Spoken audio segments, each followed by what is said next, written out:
اب ہم انگوٹھے چومتے ہیں، تقبیل الابہامین، میں نے ایک سے 2-3 مثالیں دے دی. اب پورے عالم عرب میں جائیں کوئی انگوٹھے نہیں چومتا. میں خود چومتا ہوں. اب میں اس لیے ساتھ بتا دیتا ہوں، کوئی یہ نہ سمجھے کہ شاید میرا انگوٹھے چومنے کا عمل نہیں ہے. میں تو انگوٹھے وہ چومتا ہوں کہ کوئی سنی نہیں چومتا، کوئی بریلوی نہیں چومتا ہوگا. آپ پوچھیں گے جی آپ کون سے چومتے ہیں کہ کوئی بریلوی نہیں چومتا؟ سنیں، کل علماء اہل سنت انگوٹھے چوم کے کیا پڑھتے ہیں؟ صلی اللہ تعالیٰ علیہ یا رسول اللہ اور قرۃ عینی بک یا رسول اللہ. یہ طریقہ ہے. اب جو میں پڑھتا ہوں وہ بھی سن لیں. اب دنیا تو نہیں سن رہی ہوتی نا، لاؤڈ سپیکر پہ تو نہیں پڑھتا، تو میں پڑھتا ہوں تو میرے آقا سنتے ہیں، اللہ سنتا ہے. میں کیوں کہا کہ اس طرح کے چومتا ہوں کہ کوئی نہیں چومتا؟ میں جب انگوٹھے چوم کے کرتا ہوں دوسری بار قرۃ عینی بک یا رسول اللہ، پھر دوسرا جملہ پڑھتا ہوں قرۃ عینی بنالیک یا رسول اللہ، قرۃ عینی بتربت نالیک یا رسول اللہ، پھر کہتا ہوں قرۃ عینی بتربت نیال اہل بیتک یا رسول اللہ، پھر کہتا ہوں قرۃ عینی بتربت نیال اصحابک یا رسول اللہ. 7واں جملہ بولتا ہوں قرۃ عینی بتراب مدینتک یا رسول اللہ. یہ پڑھ کے تو انگوٹھے آنکھوں پہ پھیرتا ہوں. میرا تو ساری زندگی کا یہ معمول ہے.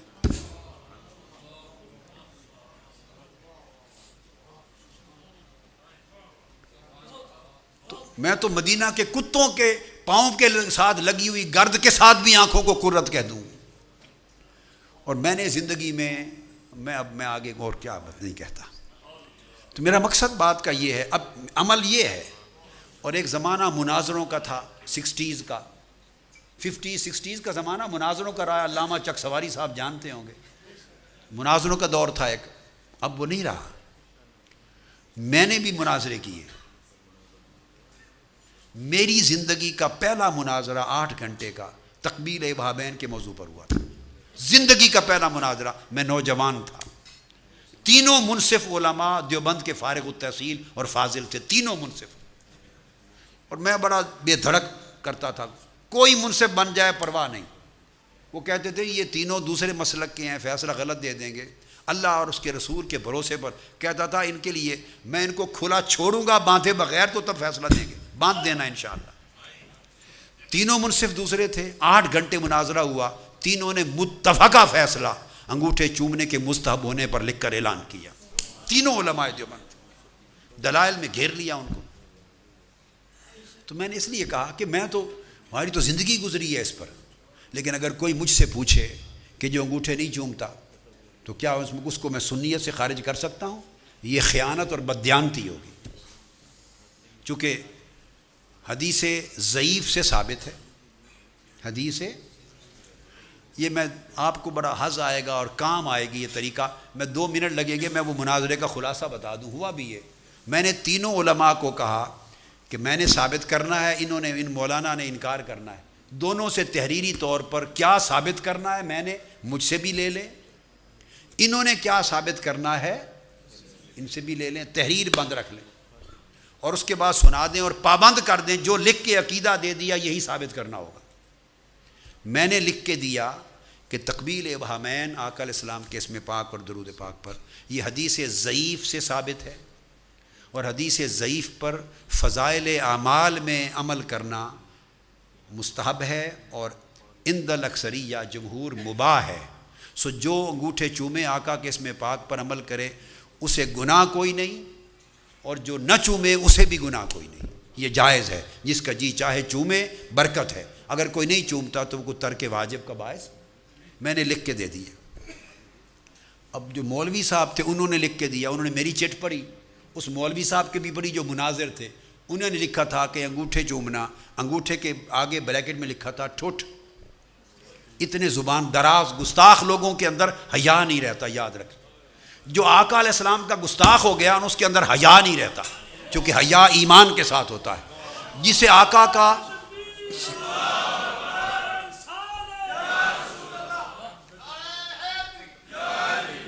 علیہ السلام کا حیا نہیں ہے اس میں ایمان تلاش کرنا بے وقوفی ہے. بے ایمان اور بے حیا ایک ہی شخص کے 2 عنوان ہیں. اس نے لکھا یہ چومنا بدعت ہے، حرام ہے، اس کا چومنے والا جہنمی ہے. اس نے یہ لکھا، اس کا پڑھ کے سنا دیا، پھر میرا پڑھ کے سنا دیا۔ جب اس نے میرا پڑھ کے سنایا تو مولوی صاحب وہیں گرم ہو گئے، ان کی تو موت واقع ہو گئی۔ میں تو مناظرے کا اینڈ بھی دیکھ رہا تھا بس۔ اس کے بعد وہ کھڑے ہوئے، انہوں نے کہا، کتابیں نکالی، یہ حدیث ضعیف ہے۔ میں نے روک دیا، میں نے کہا حدیث کا ضعیف ہونا یہ نزاعی مسئلہ ہی نہیں ہے، یہ مابین ہم دونوں کے ہاں متفقہ بات۔ وہ جو کتاب اٹھائیں ثابت کرنا چاہتے تھے کہ یہ حدیث ضعیف ہے، میں نے دعویٰ میں لکھ کے دے دیا۔ تو میں نے کہا اس پر تو کوئی مناظرہ ہی نہیں ہے، میں نے خود لکھا ہے ہاں حدیث ضعیف ہے، اسے ثابت کرنے کی ضرورت نہیں۔ اب اس کے پاس پورے 8 گھنٹے کے لیے مناظرے کا کرنے کا کچھ بچا ہی نہیں، اس نے ثابت یہ کرنا تھا کہ ضعیف ہے۔ میں نے دعوے میں لکھ دیا ہاں حدیث ضعیف ہے۔ اب آگے لکھا تھا حدیث ضعیف پر عمل کرنا فضائل میں یا فضائل اعمال میں جائز ہے۔ میں نے کہا اس پر مناظرہ ہوگا، میں اصول حدیث کی کتب سے ثابت کروں گا کہ ضعیف حدیث پر عمل کرنا جائز ہے، یہ ثابت کریں کہ جائز نہیں ہے، اور یہ ثابت کریں کہ یہ بدعت ہے، حرام ہے اور باعث جہنم ہے، ثابت کریں۔ میں ثابت کروں گا مباح ہے اور مستحب ہے۔ 8 گھنٹے، اب ان کے پاس کچھ بچا نہیں، بس ایسے ہی وہ پریشان رہے۔ 8 گھنٹے کے بعد وہ علماء جو ہی وہ حدیث کو ضعیف لکھتے میں کہتے یہ بحث نہیں۔ یہ 8 گھنٹے کے بعد انہوں نے متفقہ فیصلہ دے دیا۔